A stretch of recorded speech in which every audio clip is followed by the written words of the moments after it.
my boyfriend texted, "I found someone else. I want nothing more to do with you." I replied, "As you wish." Then I cut off his funding. After 48 hours, his lawyer called me. I'm 31 years old, and I run a digital marketing consultancy that I built from absolutely nothing. But before I tell you about the text that changed everything, you need to understand how I got here and why I was so vulnerable to what happened next. Growing up, money was always a source of tension in our house. My parents fought constantly about finances. Dad was a dreamer who chased get-rich-quick schemes while Mom worked 2 jobs trying to keep us afloat. I watched their marriage crumble under financial stress when I was 16. The divorce was bitter and expensive, leaving both of them broken and bitter. Mom used to say, "Madison, never let yourself depend on anyone else's money, and never let anyone depend on yours." Ironic, considering what I'd later do. I started my business in my mid-20s with nothing but a second-hand laptop and crippling anxiety about failure. The first few years were brutal. I lived in a studio apartment that barely fit a bed, worked 80-hour weeks, and survived on ramen noodles and determination. I reinvested every penny back into the business, building slowly, methodically. I was terrified of ending up like my parents, so I became obsessed with financial security. About 3 years ago, I landed my first major client, then another. My specialized focus on small business digital transformation finally started paying off. For the first time in my life, I had real money. Not just enough to survive, but enough to breathe, to plan, to dream. It was intoxicating after years of scarcity. That's when I met Caleb Morrison. He was 28, working part-time at this trendy coffee shop downtown, where I'd grab my morning latte before client meetings. He had this creative energy that drew me in immediately. While I spent my days analyzing conversion rates and optimizing ad spend, he talked about capturing light and telling stories through images. He was pursuing photography and content creation, building his portfolio between coffee shop shifts. I was completely smitten. My life had been all spreadsheets and strategy sessions, and he represented this whole other world of creativity and spontaneity.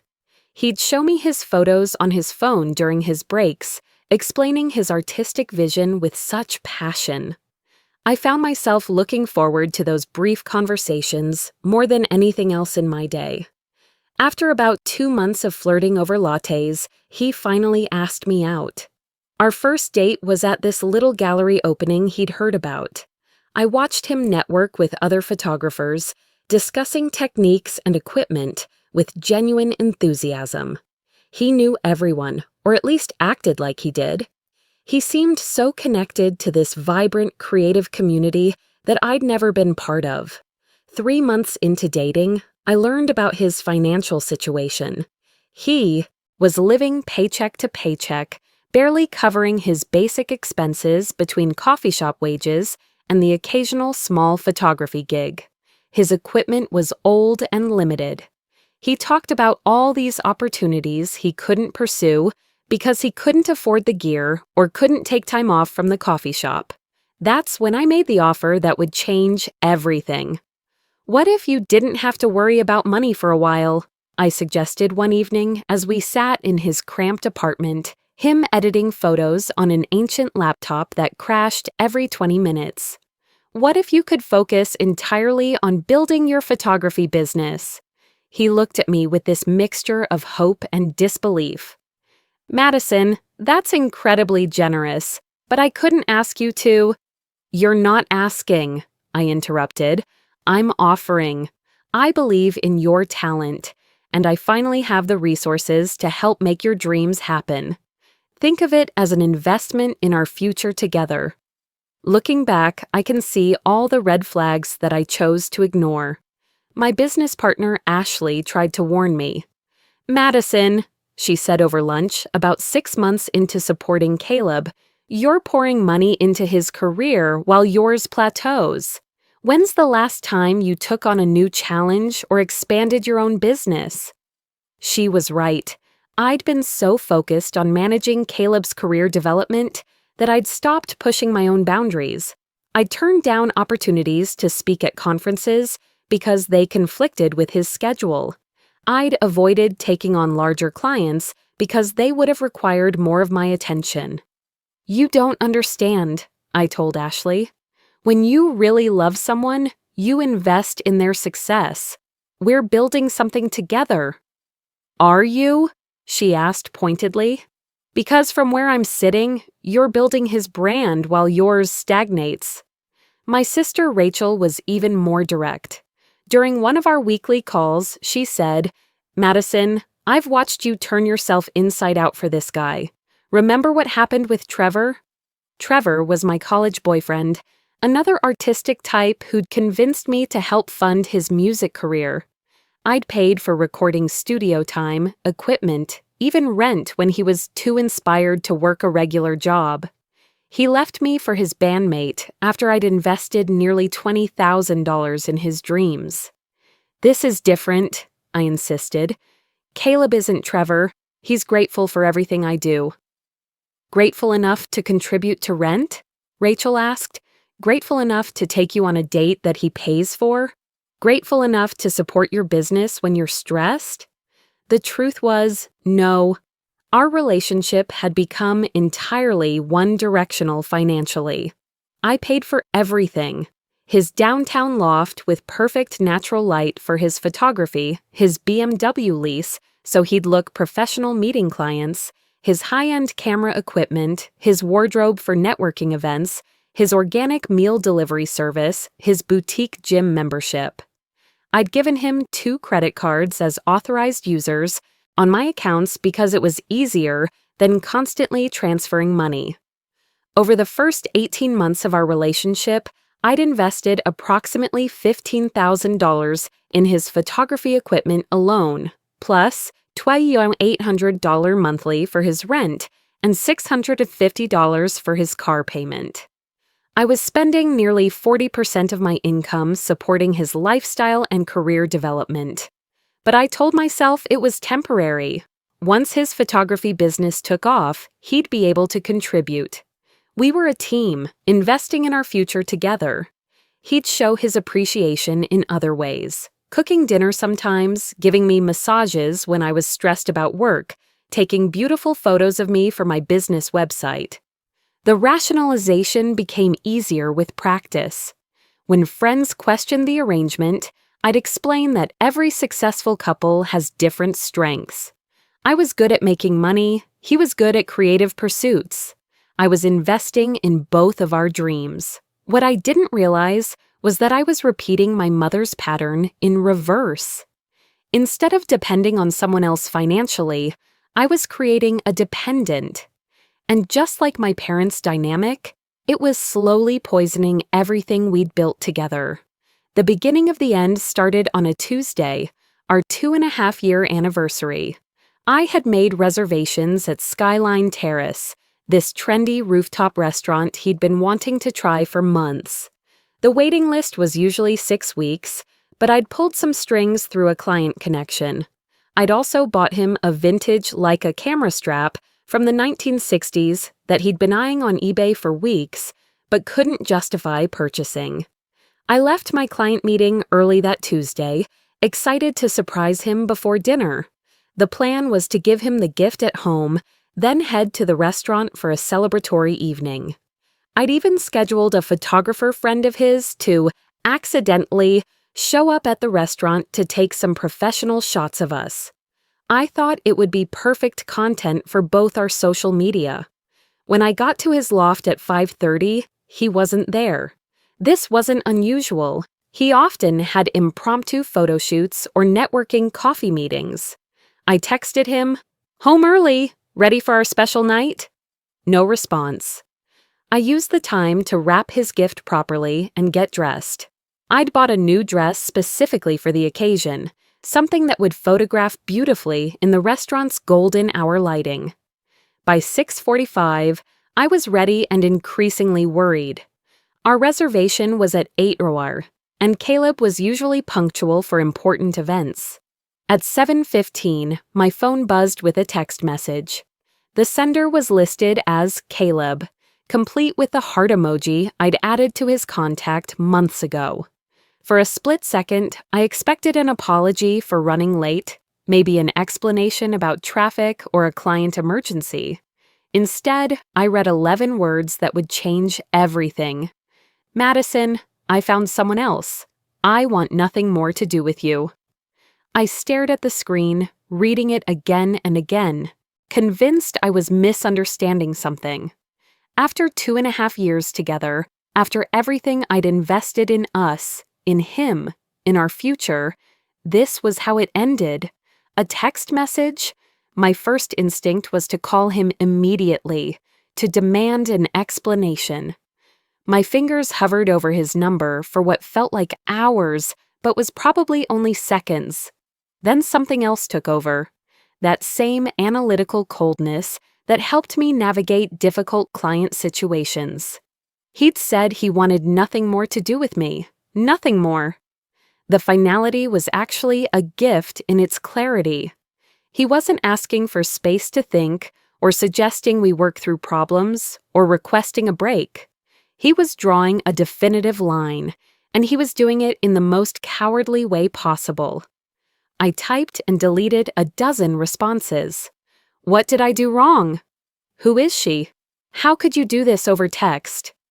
After everything I've done for you? But each question felt like begging, like giving him power he didn't deserve. Instead, I channeled the energy I used when firing problematic clients. Simple, professional, final. As you wish. I hit send, then immediately put my phone on silent and face down on the counter. The vintage camera strap sat next to it, still in its gift box, now looking absurdly optimistic. What happened next surprised even me. Instead of collapsing into tears or whine, I opened my laptop. The methodical part of my brain kicked into high gear. If Caleb wanted nothing more to do with me, then I would give him exactly that. But first, I needed to conduct an audit of our financial entanglement. I pulled up my banking portal and started documenting. Credit cards. Caleb was an authorized user on both my personal and business cards, with spending limits of $5,000 each. Over the past 6 months, he'd averaged $100 monthly in charges. Restaurant meals, Uber rides, photography supplies, clothing purchases. Car lease. The BMW was in my name as primary lessee, with Caleb listed as an authorized driver. Monthly payment of $650, with $2,400 remaining on the lease term. The car was currently parked in his assigned spot at the loft. Apartment. The downtown loft lease was entirely in my name. Caleb had never been added as a tenant due to his lack of credit history and income documentation. Monthly rent of $2,800, with 14 months remaining on the lease. Security deposit of $5,600 that I'd paid up front. Photography equipment. I pulled up my purchase history and created a spreadsheet.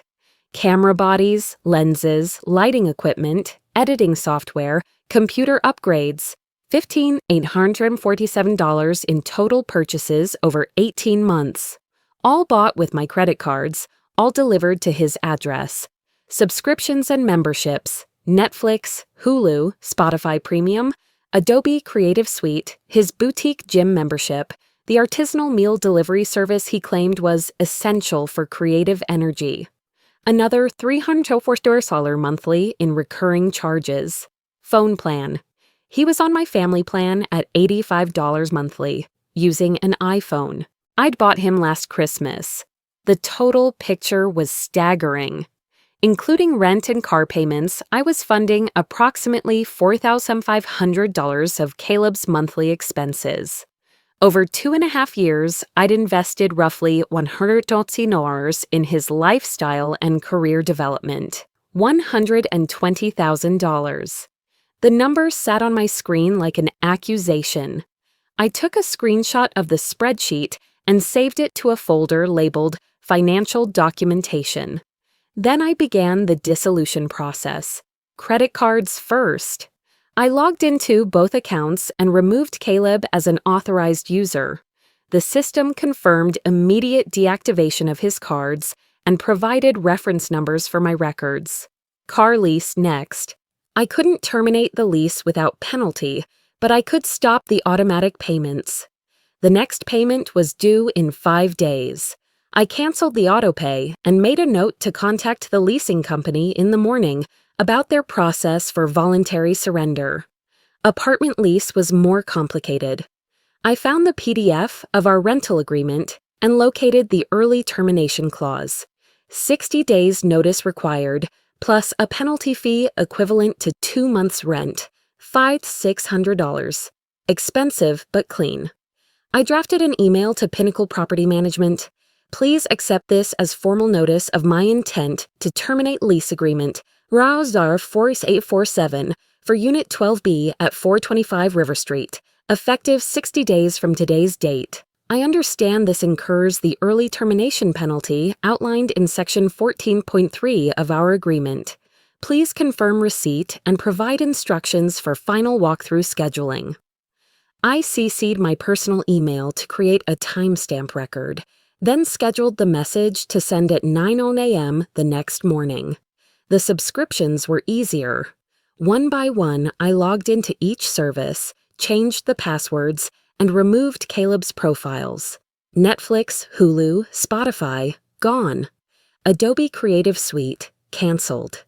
Gym membership, termination notice sent. Meal delivery service, subscription ended. Phone plan was the final item. I called the customer service line and initiated the process to remove his line from my family plan. The representative was surprisingly efficient, explaining that the line would be disconnected within 24 hours and that Caleb would need to establish his own account if he wanted to keep his number. The entire process took exactly 43 minutes. When I finished, I sat back and looked at the vintage camera strap still sitting in its box. The irony wasn't lost on me. I'd bought him a gift to help him capture beautiful moments, and instead, he'd captured the moment our relationship died with his brutal text message. I packed an overnight bag, left the camera strap on the kitchen counter where he'd be sure to see it, and drove to my sister Rachel's house. I didn't want to be there when he inevitably came back for his things, and I wasn't ready to face questions about why I wasn't at our anniversary dinner. Rachel took one look at my face and pulled me into her living room. "What happened?" she asked, pouring me a glass of wine I didn't want. "He's gone," I said simply, showing her the text. Rachel read it twice, her expression shifting from confusion to fury. "After everything you've done for him? Over text?" She was quiet for a moment, then asked, "What did you do?" "I cut him off, completely. Every card, every subscription, every payment." I pulled up the spreadsheet on my phone. "Look at this, Rachel. $120,000 over 2.5 years. She stared at the numbers. "Madison, that's more than most people's annual salary." "I know." The reality of it was finally hitting me. I funded his entire life while he was apparently shopping for my replacement. That first night, I barely slept. Every time I closed my eyes, I replayed moments from our relationship, looking for signs I'd missed. The times he'd been secretive about his phone, the new networking events he'd started attending without me, the way he'd become increasingly critical of my corporate mindset and my lack of creative vision. I didn't hear anything from Caleb for the rest of the week. The silence was actually reassuring. It confirmed that he was busy with his new situation and hadn't yet realized the extent of what he'd lost. Friday afternoon changed that. I was in a client meeting when my phone started buzzing with texts from an unknown number. He must have gotten a new phone or was borrowing someone else's.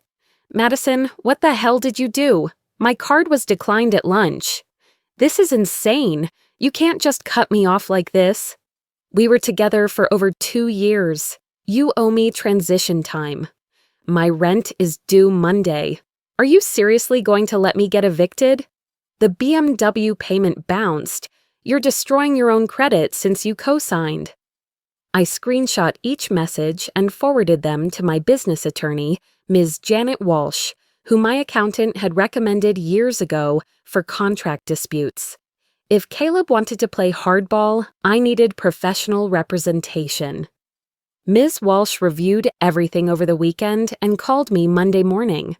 Madison, this is actually quite straightforward legally, but I suspect it's going to get messy emotionally.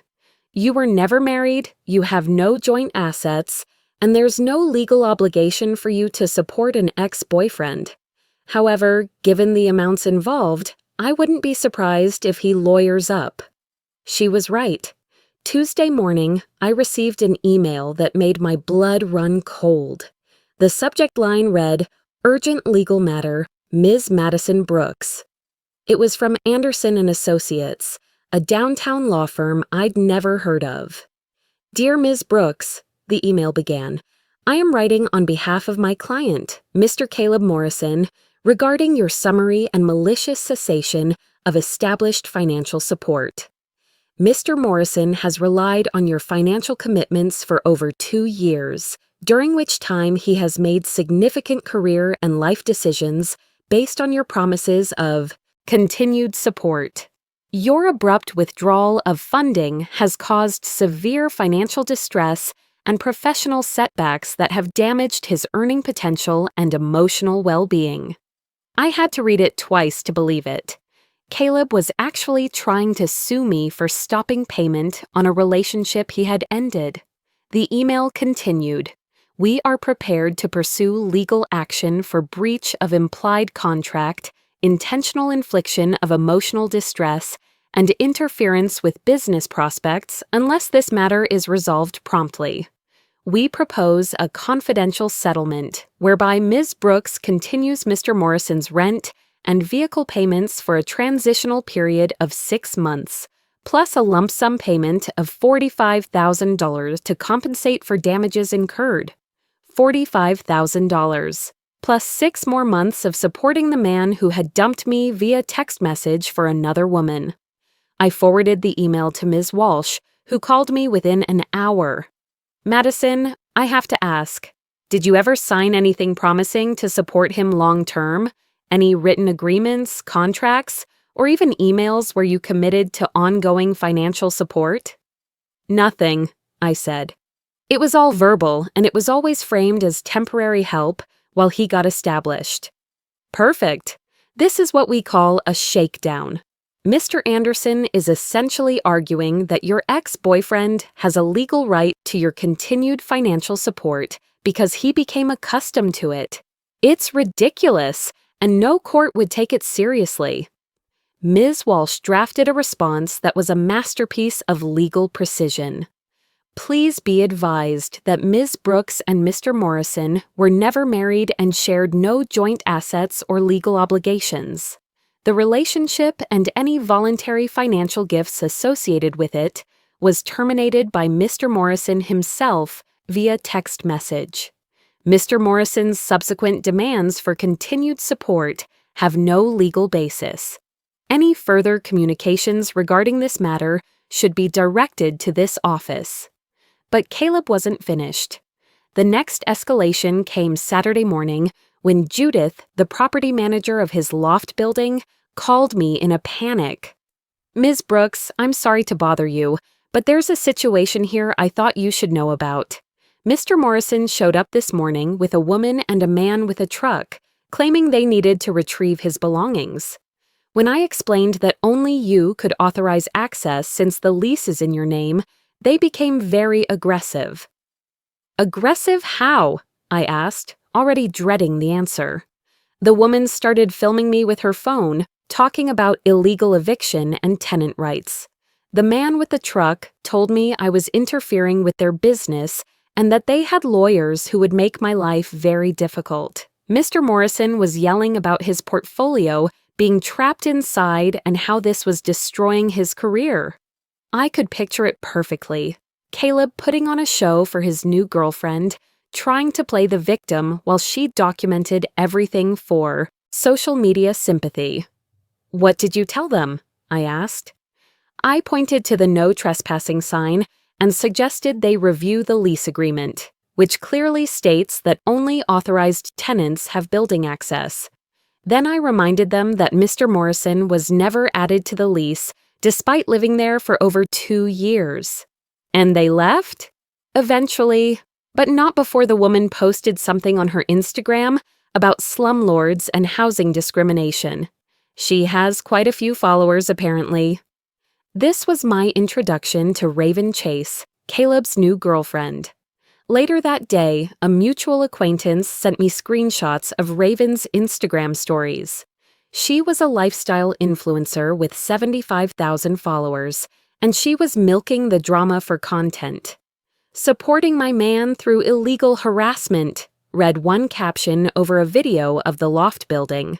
"Some people can't handle being replaced and try to use money as a weapon. We see you, Madison." She'd used my name, my actual name, to her 75,000 followers, painting me as some kind of vindictive ex trying to destroy her relationship. I screenshot everything and sent it to Ms. Walsh, who was delighted. "Direct contact and public defamation after counsel has been engaged," she said. "Your ex-boyfriend and his new girlfriend are gift-wrapping a countersuit for us." The move-out was scheduled for the following Saturday at 10:06 a.m. Ms. Walsh had prepared a detailed inventory list of personal effects only: clothing, toiletries, personal documents, and a few items that were genuinely gifts like books and artwork. The expensive photography equipment, furniture, and electronics would remain, as I had receipts proving my ownership of everything. I hired professional movers, specifically requesting their most experienced team lead. I wanted people who wouldn't be intimidated or manipulated. Ms. Walsh would be present to supervise, and Mr. Anderson had confirmed his attendance to represent Caleb. At 9:45 a.m., the lead mover called me. "Ma'am, your ex and 2 other people are here saying their lawyer is running late and they want to get started. Should we let them in?" "Absolutely not," I said, immediately calling Ms. Walsh. "No access until both attorneys are present." Ms. Walsh arrived at 10:15, apologizing for traffic. Mr. Anderson called her 5 minutes later, claiming he was stuck behind an accident and would be another 30 minutes.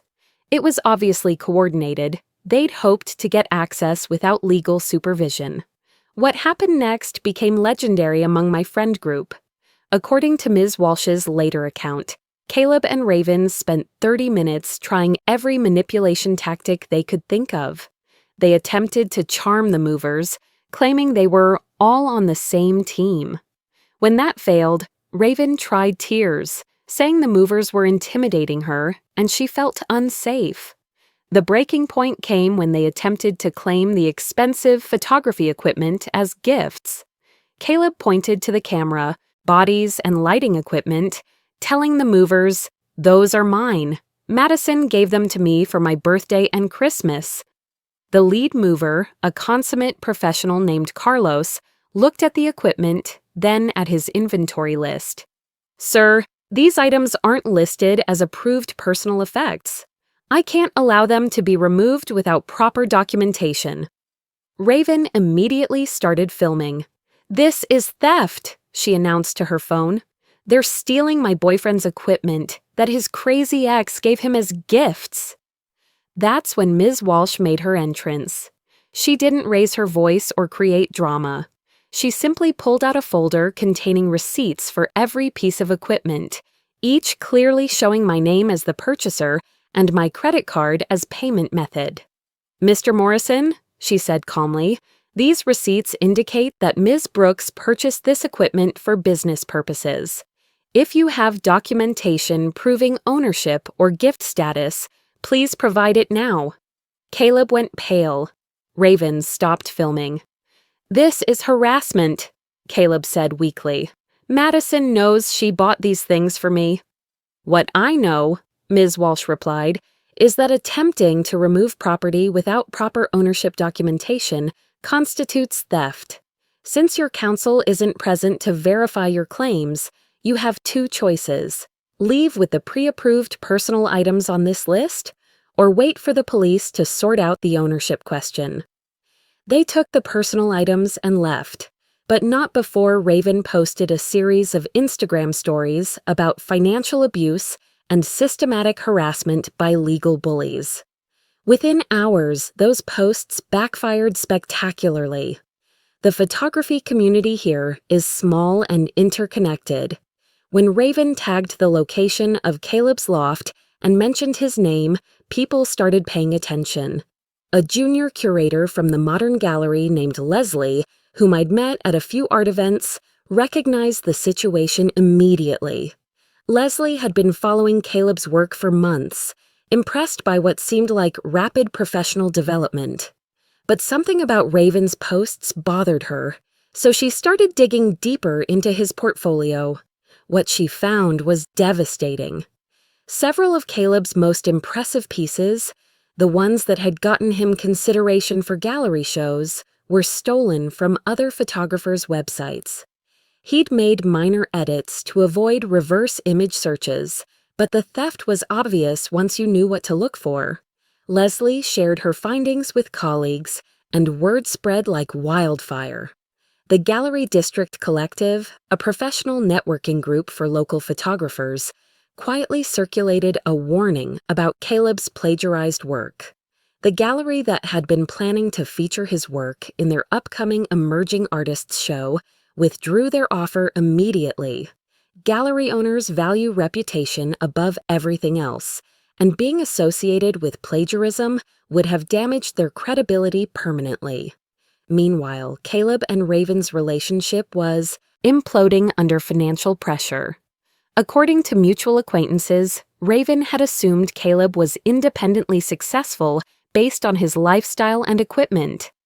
Learning that he'd been entirely financially dependent on an ex-girlfriend destroyed her image of him as a successful creative entrepreneur.